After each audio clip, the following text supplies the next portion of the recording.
Hey everyone, it's Madeline at Madelyn Guitar. I'm doing a 10-week guitar course online for free that is very structured. It's basically to help people that are new at guitar to get started.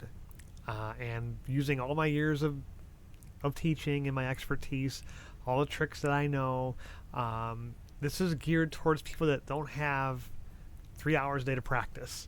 Okay, maybe you have 15 minutes, maybe you have a half hour, but this is so you have one source to go to if you're new to just learn guitar and get started and have fun. That's my goal. So after 10 weeks, you should be able to at least play through some stuff fairly fluently and enjoy yourself, and then take it from there. Because guitar has been just wonderful in my life, music in general, and that's my gift to everybody is 10 weeks of structured lessons. Just check the videos out, and if you're new, you're going to love it. I promise you, you will see results as long as you follow everything I say in the video. Very important. Okay, but it's going to be fun. So let's get started with the first one. Here we go. Okay, so we've changed the camera angle. This way you can see exactly what's going on with my left hand and my right hand. So let me start with the left hand first. So basically, with your guitar, you have the neck, which is this part here, and the back of the neck has a curve to it. Okay, some curvature here. Basically, the main thing at first is how your thumb is positioned.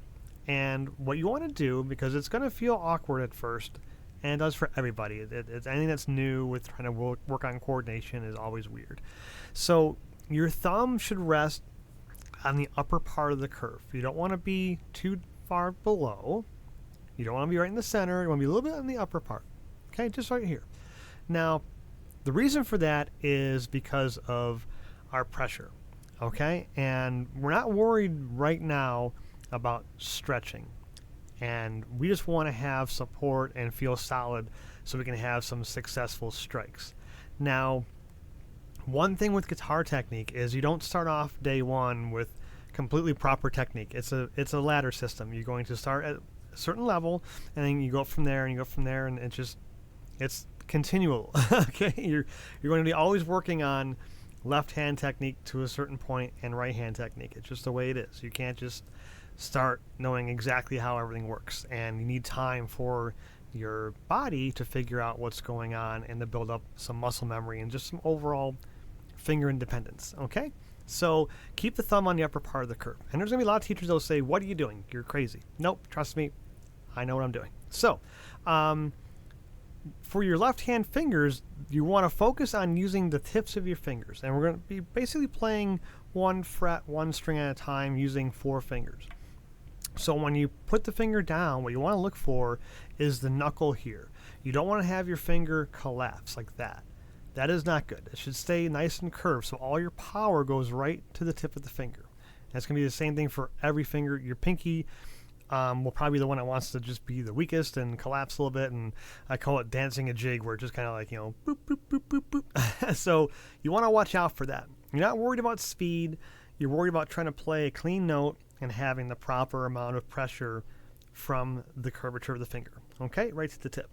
So the first exercise, which is the most boring thing you're ever going to play in your life, it won't impress your friends, I promise you, but you can do this while you're waiting for the water to boil, or if you're watching a Netflix show and you don't want to disturb anyone, you could just play this exercise and you're going to get better. So we're going to start on what's called the low E string, which is the thickest string.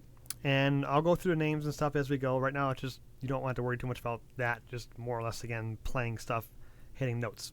So our first finger, you have first, second, third, and pinky. Your first finger is going to go on the first fret, right here, on the thickest string, which is the low E string. And when you put the finger on there, again, watch your thumb position. Make sure your thumb's not going up or going way down here. It should be on the upper part of that curve. And then, again, the finger should be focused on the tip. And what's going to happen is we're going to put our finger there. You're going to apply a pretty good amount of pressure. And then the right hand is going to come in and hit the string. So with the right hand, you want to basically hold the pick between your thumb and your first finger. If you do kind of like a thumbs up, like this, like kind of like, not totally finger, into the palm, just kind of like you're holding a coffee mug.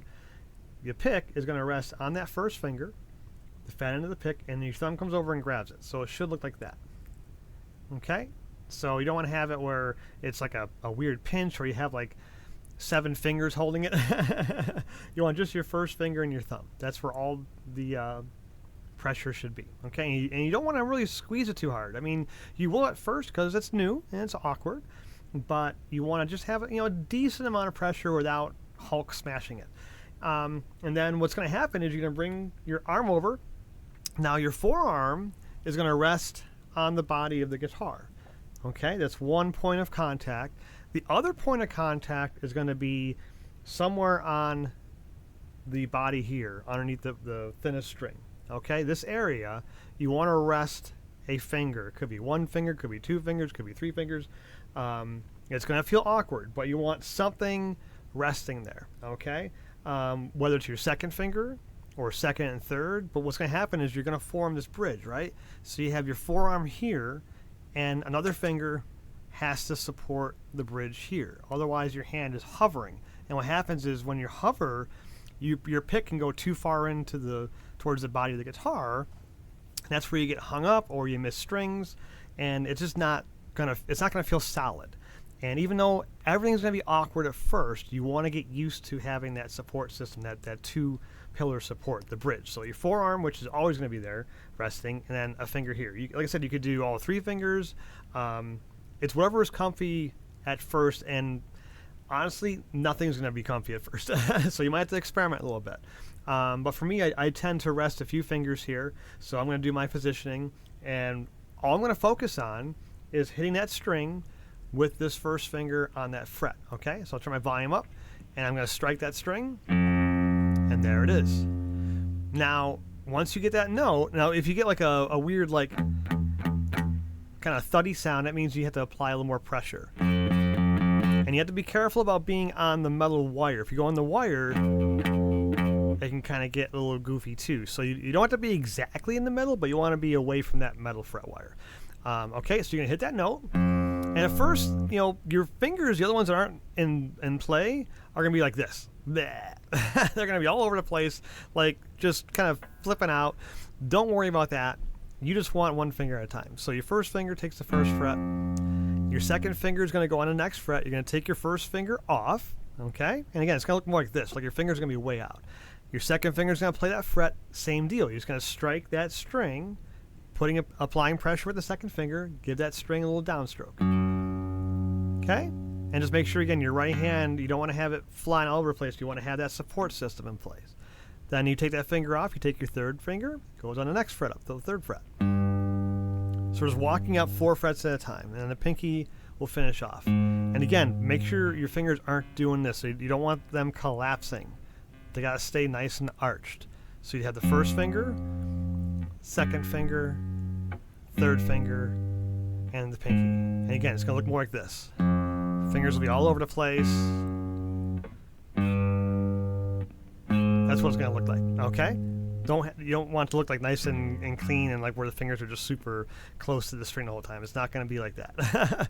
You're going to do that all the way through all the strings. So you go to the next string down, same thing, first finger on the first fret. Now your right hand has to drop down to strike the next string. This is called the A string. So it's a little more complicated because now you have strings that are kind of around you. You have one above you and one below you. So when you're picking, don't be afraid to look over there and get the pick on the string and then hit it. You're going to do a lot of back and forth looking between your left and right hand, and that's okay. Same thing, we're just going to walk up, still second finger, second fret, third finger, third fret, pinky on the fourth fret. Okay, and we go to the next string. This is called the D string. And it's the same thing. We're just going to walk up nice and slow. I'm going a little faster than you. You're going to want to just literally just like this. I'm just kind of for time's sake, just going through a little faster. Okay, same thing. This is the third string called the G string. Got my right hand. I've got my support here. I got my forearm planted. Go to the B string, which is the second string. Watching my thumb. I don't want to do this. I don't want to do this. I want to stay up on the upper part of that curve or the back of the neck. Here's the high E string. Same thing. Okay, so we just walked up from the low E string, 1st fret all the way to the high E string to the 4th fret with the pinky. When you get to the top, this is very important, you want to work your way back down. It's going to go pinky, 3rd, 2nd, 1st. And you do the same thing on the B string. So now your pinky's leading. So it's going to feel a little awkward. And again, you want to make sure you're watching for a few things. The arch of the finger, you don't want to do this. I don't want my finger dancing a jig. It shouldn't be collapsing. It's got to stay arched. And if it does collapse, then try to adjust where the string is, or the finger is hitting the string at a point that might be a little closer to the nail. You might have to kind of adjust a little bit there and make sure that it feels solid. If it feels like it's kind of weak or goofy, try to get that up on that fingertip. Okay, and it might just be a matter of getting used to it. So don't feel like you're doing something wrong if your finger does a collapse once in a while. It's gonna happen. You won't be consistent yet. So just keep walking down. So the idea is to walk back to where we started. And again, don't be afraid to switch your perspective or your focus between the left and the right hand as far as where you're looking. And it's not going to be this much of a flow at first. It's going to sound terrible. It's going to sound choppy, and that's fine. All you're going for, and this is very important, are successful strikes. You want clean notes. Doesn't have to be fast notes. You want clean notes, and you want it where the left hand has got the arch in the finger, the curvature, and your right hand or your right arm has got the support. Okay, the 2-pillar support, the forearm, and some kind of finger, some kind of other column for the bridge. Very, very, very important. You want to get started on that as soon as you can. Even if you had to sit there, I've had people that will play the open string and just get used to messing with the right hand, like maybe playing the pinky down, maybe the pinky and the 3rd finger. When you plant your finger down, you don't have to drill it into the body. It shouldn't stay in one spot. It's going to slide around. Okay, you don't feel like you have to anchor and pivot off that finger. You don't want that. You want to just make contact, like literally make contact. And the only reason is so that your depth of your strike with your pick is controlled. Otherwise, you're going to be missing strings, or it's going to get stuck because you're going in too far, or you're just not hitting it. Okay, that exercise is called a chromatic scale, and it's not like a true chromatic scale. It's like the Guitar Hero's chromatic scale. So you want to do that every single day. And again, it's very important that you go forwards and backwards. Very, very, very important. And that's the best way to build up finger independence and to work towards those successful strikes. You're going to hear me say that all the darn time. Successful strikes. That is your body memorizing stuff played correctly. It doesn't have to be fast, but it has to be correct. And practice doesn't make perfect. Perfect practice makes almost perfect, because no one's perfect. But you don't want to mess around for a half hour and not be playing correctly. You want to maximize what you're getting from your sessions. If you only have, say, 10 or 15 minutes a day, you want to make sure those 10 or 15 minutes are going to turn into a good amount of coordination that you're building. And you will see pretty quick results, even in the first week or two, by doing this exercise. And this is stage 1 of this exercise. Every video, the first few videos I should say, are going to expand off of this exercise. So you're going to do this exactly this way for the first week. You're just going to downstroke the strings and the notes as you're going through, and again, looking for successful strikes with as good of technique as you can muster at this point, which all you're focusing on is the thumb position and keeping the fingers arched for the left hand. Okay, now that is for the scale work. The other thing in this first week of guitar is you want to practice your first chords, and there's 2 chord patterns we're going to do, and they're not that crazy difficult, just to get started on strumming and all that stuff. So the first chord is called a G chord, and it's literally going to be 1 finger. We're going to take our 3rd finger, place it on the high E string, the thinnest string on the 3rd fret. Okay, and again, you don't want to have that collapse. Keep that arch, just like you're doing that chromatic exercise. Watch your thumb position. Make sure it's not doing this or going way down here. Okay, it should be in the upper part of that curve. That's going to give you the most amount of pressure for what you're doing. Again, it's going to change as we get going, but for now, that's where you want to be. Now, once you have that finger there, you're going to strum from the D string down. So the strings, we have E, A, D, G, B, E, or high E. It's every angry dog gets bitten eventually.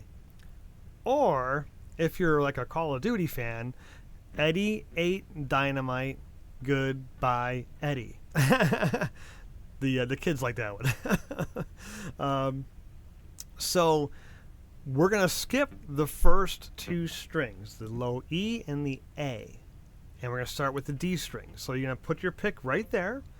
Now when you're strumming, again, you want that support, right? You don't want to have your hand just flailing around like whatever. You want that support there. As you strum, that support finger is just going to drag across the body. Very important. You can see that angle. Okay, I'm dragging that finger. I'm not doing this. I'm not lifting off. I have a finger making contact, even when I'm strumming. Very important. Okay, and that is the stroke, just like that. So when you strum, you want to try to get it where the pick is just kind of gliding through the strings. You don't want to be like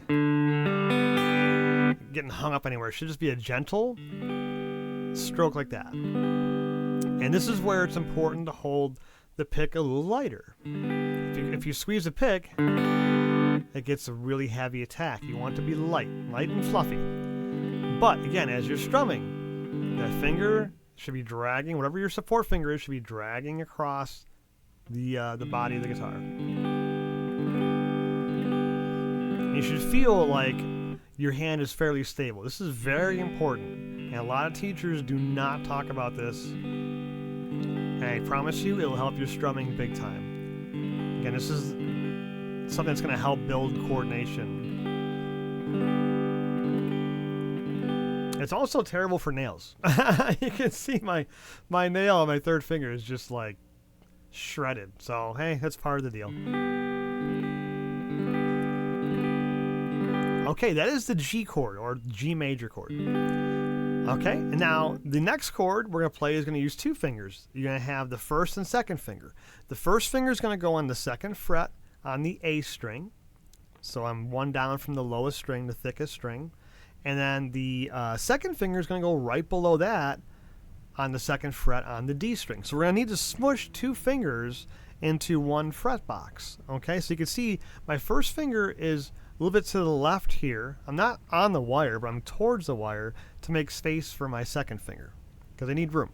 And what's going to happen, since we're using two fingers, it's a little more complicated, but you want to focus on equal amount of pressure between those two fingers. You don't want to have one finger squeezing more than the other. And you also need to make sure that your fingers stay arched and curved so that you get the back of the finger out of the way of the strings that are below it. That's usually where you get these clunks. It's not from pressure, it's from having your hands too flat. You need to get them up on the fingertips. This chord you can strum all 6 strings. Once you have those two fingers down, all 6 strings, just like that. And again, when I strum, I've got my support finger, or fingers, whatever works for you, dragging across the body. So it's nice and level. And what you're going to want to do is go between those two chords. So you switch back to your G chord, and again, give that a couple strums, like usually 4 strums. And then go back to the E minor chord. There's again first finger, second finger. And when you switch the chords of first, it's going to be like one finger, wait 20 seconds, second finger. So don't worry about switching anything in time yet. We just want to get the coordination of putting two fingers down and the pressure, and then also trying to memorize the shapes. The switching in time will be more for the next week. We just want to get these things going. So that's the first stage, okay? Now, if you do want to work on switching in time, the trick to that is to focus on one finger within the chord to drop that in first. So like the G chord is nice because there only is one finger. When you go to E minor, you want to look at either the first finger coming in first or the second finger. So if you go like this, you might go second first, or you might go first, second. So you want to really focus on one of those two fingers as you're going to drop it in. And that, again, that's more for next week. I don't want to get too far ahead because right now we're just taking baby steps to get going. And the switching will come into play over the next few weeks of lessons, where I have some really good tricks for that. So to summarize, you have the chromatic scale, where you're just going to walk up and down the 4 frets, all 4 fingers. You've got the 2 chords, the G chord and the E minor chord, which you can try strumming each one 4 times. Again, when you're strumming, keep the hand, the right hand supported, the finger, whatever's the resting, the whole pillar thing, the columns. And then with your left hand, make sure there's no collapsing of fingers. The thumb shouldn't be going way up or down. Okay, and again, I'm like being very redundant in the video about that because it's very important. Those are points you want to really pay close attention to. Okay, and like I said, try to practice if you can 15 minutes a day. That's the minimum you can do. I mean, or that you should do if you want to really see progress. But it has to be every day. Don't play one day and then take 4 days off. You're going to lose everything you did. It has to be every single day. Even if you only have 5 minutes or just enough time to run through a couple of strings. At least get your fingers on the fretboard and playing a little bit, because you're also going to be working up your calluses, and that's going to be a whole other story too, as far as like if it might be a little bit painful at first because you have your fingers against steel strings. So hopefully that gets you going, and like I said, pay very close attention to all the details in the video and be ready for week 2, where we're going to take what we talked about today to the next level. Okay, thanks for watching. Bye.